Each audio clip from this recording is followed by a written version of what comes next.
experience na yung afternoon, yung simula ng conclave, isang vote lang ang nagagawa doon. Kasi nga, mahaba na yung oath-taking and then nung nakita ko yun, ganito palang kahaba. Noon kaunti pa kami, 119 lang kami.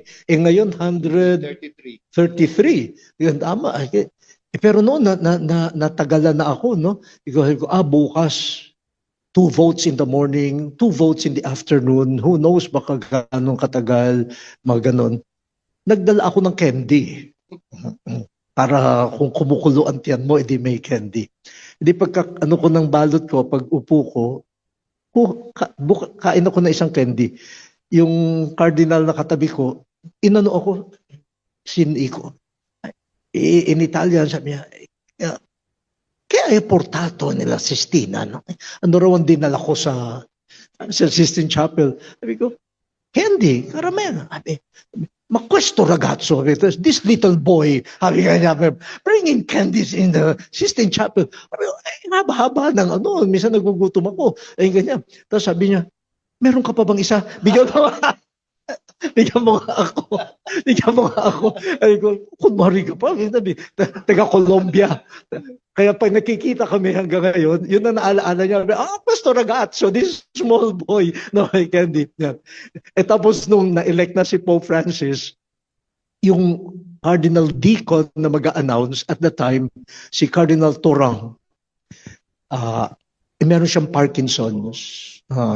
Tapos yung speech niya medyo affected. Nung papalabas na kami, tapos sabi niya sa akin, kumapit sa akin, sabi niya, natakot ako, baka hindi marinig ng mga tao ang boses ko, baka hindi malinaw, kalmado ka lang, Eminence, kalmado ka lang.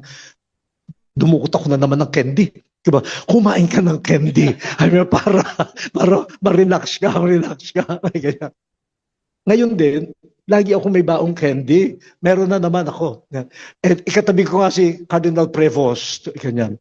Nung humihinga-hinga na siya ng gusto mo ng candy? Gusto mo ng candy? Sige, bigyan mo ako ng isa. Yan Yan ang unang act of charity ko sa Santo Papa. So may mga ganung moments. Kahapon while waiting for yung di ba ano na niya yung kanyang name na ganun, tapos meron pa kasing mga ibang meron akong at the back of yung may isang prayer yung ganitong Paul niya. Bawat isa sa amin may ganyan. Kasi may tinanong siya sa akin before naabot niya yung number ng ganyan. So sumagot ako, sinulat ko, ganyan. Tapos binasa sa kanya yung sagot ko doon sa tanong niya. Tapos binasa niya, tapos ginawa niya, tinunit niya yung page kung saan ako sumulat. Di yung prayer book, yung aking guide, kulang na ng isang page. Ginawa niya, binigay niya sa akin yung kanyang, ayan, palit tayo.